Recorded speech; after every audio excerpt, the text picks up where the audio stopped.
1:28 നമ്മുടെ ഇന്ത്യൻ ആർമിയുടെ ഒരു പേജിൽ ഒരു പോസ്റ്റ് വരികയാണ്.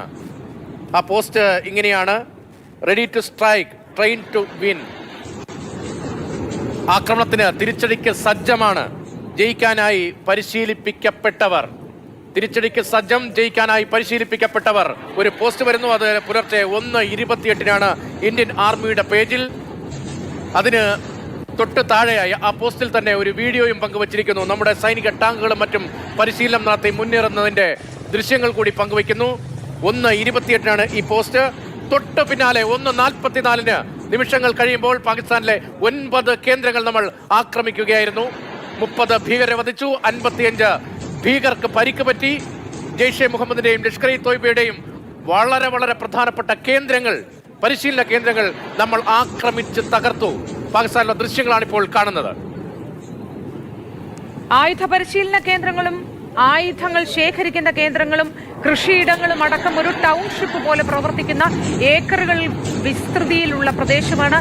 ഭീകരവാദത്തിനും ഭീകരപ്രവർത്തനത്തിനും മാത്രമായി ഉപയോഗിച്ചിരുന്ന മേഖലകൾ. അങ്ങനെയുള്ള 9 മേഖലകളിലേക്കാണ് നമ്മുടെ ആക്രമണം ഉണ്ടായിരിക്കുന്നത്. ഇത് ചെറുത്തുനിൽപ്പാണ്, പ്രതിരോധമാണ്. പകപോക്കൽ ഇന്ത്യയുടെ രീതിയല്ല. ഇന്ത്യ ഒരു കാലത്തും അത് ചെയ്തിട്ടുമില്ല. പക്ഷേ ഭീകരവാദത്തെ വച്ചു പൊറുപ്പിക്കില്ല എന്ന നിലപാടിൽ അതിശക്തമായി ഉറച്ചു നിൽക്കുന്ന രാജ്യം. ഓരോ ഭാരതീയനും അഭിമാനിക്കാവുന്ന നിമിഷത്തിലൂടെയാണ് നമ്മളൊക്കെയും കടന്നു പോകുന്നത്.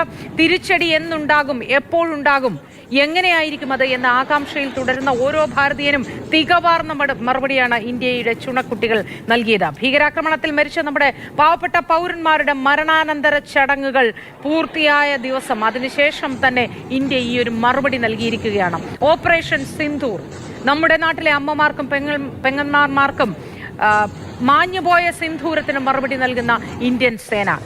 ഇതിലും നല്ലൊരു പേര് ഈ ദൗത്യത്തിന് നൽകാനില്ല. ഓപ്പറേഷൻ സിന്ദൂർ. സൈന്യം കൊടുത്ത ഉഗ്രൻ മറുപടിയാണ്. ഇത് ഭാരതമാണ്. ഇവിടെ ഒരു സഹോദരന് മേൽ കൈവച്ചാൽ നമ്മുടെ സൈന്യത്തിലെ ചുണക്കുട്ടികൾ ഭീകരന്മാരുടെ കേന്ദ്രങ്ങൾക്ക് നേരെ ആഞ്ഞടിക്കും എന്ന മറുപടി നൽകുന്നു. ഇന്ന് പുലർച്ചെയോടെ നമ്മളെല്ലാം ഉണർന്നെഴുന്നേറ്റത് ആ മറുപടി നൽകി എന്ന വാർത്ത അറിഞ്ഞുകൊണ്ടാണ്. പാകിസ്ഥാനിലെ നമ്മുടെ ആക്രമണത്തിന്റെ ദൃശ്യങ്ങളാണ് സ്ക്രീനിൽ കാണുന്നത്. തകർത്തെറിഞ്ഞു ഭീകര കേന്ദ്രങ്ങൾ.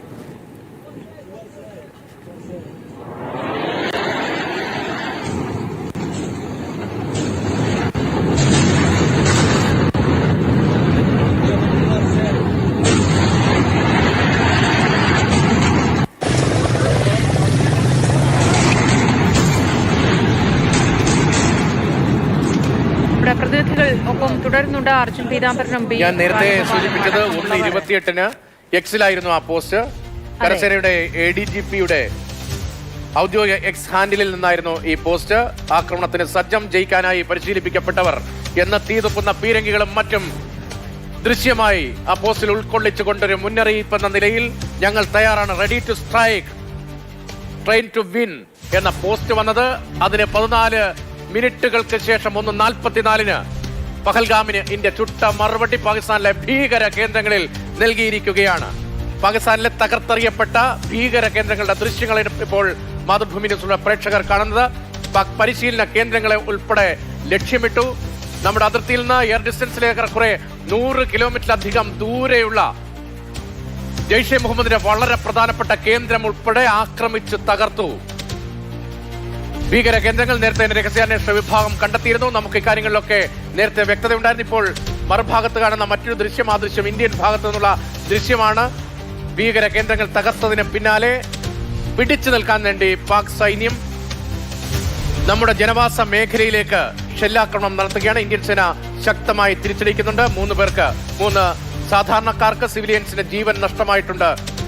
രതീഷ, ഈ ഘട്ടത്തിൽ ഈ ജാതി മത ഭേദമന്യേ, രാഷ്ട്രീയ ഭേദമന്യേ എല്ലാ മനുഷ്യരും ഒരുമിച്ച് നിൽക്കുന്ന കാഴ്ചയാണ് നമുക്ക് കാണാനാവുന്നത്. ഭീകരവാദത്തെ ഇന്ത്യ ഒന്നാകെ ചേർന്ന് നിന്ന് ചെറുത്തു നിൽക്കും എന്ന ഒരു സന്ദേശമാണ് നമുക്ക് എപ്പോഴും ലഭ്യമാകുന്ന ചുറ്റുപാടിൽ നിന്നും. അതിന്റെ പ്രതീകമാണ് ഒരു എക്സ് പോസ്റ്റ് രാഹുൽ ഗാന്ധി പങ്കുവച്ചിട്ടുണ്ട്. Proud of our armed forces, Jai Hind എന്നാണ് രാഹുൽ ഗാന്ധി പങ്കുവച്ചിട്ടുള്ളത്. ഇത് സൈന്യത്തിനും ബന്ധപ്പെട്ട അധികൃതർക്കും ഇത്തരം സന്ദേശങ്ങൾ നൽകുന്ന ഊർജം ചെറുതല്ല. എല്ലാ മനുഷ്യരും ഒരുമിച്ച് നിൽക്കുകയാണ് രാജ്യത്തിനൊപ്പം. നമ്മുടെ ഭാരതീയൻ, ഓരോ ഭാരതീയനും അവന്റെ വികാരം എന്താണ്, ഭാരതീയതയ്ക്ക് കൊടുക്കുന്ന വില എന്താണ് എന്നത് മനസ്സിലാക്കി കൊടുക്കുകയാണ് ഈ ഘട്ടത്തിൽ വേണ്ടത്. സൈന്യത്തിന്റെ മനോവീര്യം ഒട്ടും ചോർന്നു പോകാത്ത തരത്തിൽ രാജ്യത്തിനൊപ്പം സൈന്യത്തിനൊപ്പം നമ്മൾ ഓരോരുത്തരും നിലകൊള്ളുന്ന ഘട്ടമാണ് ഇത്. ഭീകരതയെ എന്തു വില കൊടുത്തും ചെറുത്തു നിൽക്കും ഇന്ത്യ. അതിന് നേരത്തെ തന്നെ വലിയ ഒരു ബന്ധം സൃഷ്ടിച്ചിട്ടുണ്ട് ഇന്ത്യ. ലോകരാജ്യങ്ങളുമായി എല്ലാവരുടെയും പിന്തുണ ലഭ്യമായിട്ടുണ്ട്.